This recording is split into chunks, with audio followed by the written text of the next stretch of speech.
மேடை அமர்ந்திருக்கும் இந்த ஆடியோ ரிலீஸுக்கு வந்திருக்கும் எழுச்சி தமிழர் திரு திருமாவளவன் அவர்களே, திரு ராஜேஷ் அவர்களே மற்றும் இயக்குனர் தங்கமணி அவர்களே, பாடலாசிரியர் அவர்களே, இங்கு அமர்ந்திருக்கும் அனைவருக்கும் என் முதற்கண் வணக்கம். பத்திரிகை ஊடக நண்பர்களுக்கும் என் வணக்கம். இந்த திரைப்படத்தை பத்தி சொல்லணும்னா, இப்ப பார்த்தா பிரமிப்பா இருக்கு. பாடல்கள் அவ்வளவு இனிமையா இருக்கு. அதாவது எடுக்கும் போது நமக்கு தெரியல, படமும் நம்ம தமிழ் கலாச்சாரத்தை அத சொல்ற மாதிரி இருக்கு. இப்ப வர படங்கள்லாம் நீங்களே பாக்குறீங்க.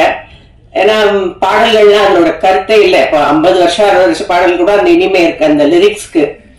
இப்ப எல்லாம் இன்ஸ்ட்ருமெண்டல் டாமினேஷன் தான் நிறைய இருக்கு. அது ஒன்றும் சொல்ல, இந்த காலத்து யங்ஸ்டர்ஸ்க்கு பிடிக்குதுன்னு சொல்லி எடுக்கிறாங்க, அதை நம்ம ஒன்றும் சொல்ல முடியாது. ஆனா இதை ரொம்ப அருமையா எடுத்திருக்காரு இயக்குனர்.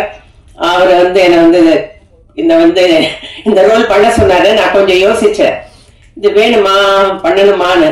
இல்லம்மா நீங்க பண்ணீங்கன்னா நல்லா வரும், நீங்க பண்ணணும். அதே மாதிரி மனோரமா ஆட்சி கூட பேசினாங்க, நீங்க பண்ண ரொம்ப நல்லா இருக்கும், நான் ரொம்ப சந்தோஷப்படுவேன் நாங்க. அதனால பண்ணிருக்கேன். படத்தை நடிச்ச கதாநாயகன், கதாநாயகி மற்றும் வில்லன் எல்லாருமே ரொம்ப சூப்பரா நடிச்சிருக்காங்க. எல்லாம் இந்த காலத்து யங்ஸ்டர்ஸ் ரொம்ப திறமையானவங்க. அவங்க எல்லாம் நீங்க ஆதரிக்கணும். இந்த படத்தை பெரும் வெற்றி ஆகணும்னு வேண்டிக்கிறேன். ஏன்னா இப்ப ஆனா படங்கள்லாம் வரதும் தெரியல, போறதும் தெரியல. அப்புறம் எல்லாம் அந்த இதெல்லாம் மொபைல்லே பாத்துறாங்க. எங்க காலத்துல எல்லாம் 25 வாரம் 200 நாள் உள்ள படங்கள்லாம் இருக்கு. இப்ப நம்ம ஹீரோ சார் ஒண்ணு சொன்னாரு, அவர் சொன்னது சரிதான். ஆனா ஒண்ணு சொல்றேன், நான் நடிக்க உலகம் சுற்றுவாள் 73ல ரிலீஸ் ஆச்சு. 73 52 வருஷத்துக்கு மேல ஆயிடுச்சுன்னு வச்சுக்கோங்களேன். இப்ப சொன்னாங்க, நான் இப்படி குதிக்க சொன்னாங்க, அப்படி குதிக்க சொன்னாங்க. இது ஒரே ஒரு சின்ன இது சொல்றேன். காஷ்மீர்ல ஷூட்டிங். திரு NT ராமாராவ் அவர்கள் தான் கதாநாயகர்.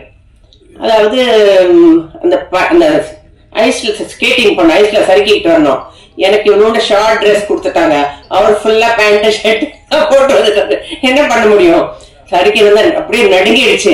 போனே கொடுத்துங்க சொல்றேன். இதெல்லாம் சகஜம்தான் இண்டஸ்ட்ரியில. சும்மா ஒரு தமாஷ் சொன்ன, தப்பா சொல்லல, நீங்க சொன்னதுக்காக சொல்றேன். இதெல்லாம் எனிவே அந்த படம், அந்த காலத்து படங்கள் நான் நடிச்சிருக்கேன். புரட்சித் தலைவர் எம்ஜிஆர் தான் என்னை அறிமுகப்படுத்தினார். பின்னர் நடிகர் திரு சிவாஜி அவர்களும் திரு கமலஹாசனும் ரஜினி அவர்களும் தமிழ், தெலுங்கு, கன்னடம், மலையாளம் 280 படங்கள் மேல் நடிச்சிருக்கேன். அதுக்கப்புறமா 2வது திரைப்பயணம் தொடங்கிச்சு. நான் கொஞ்ச நாள் சிங்கப்பூர்ல இருந்தேன்.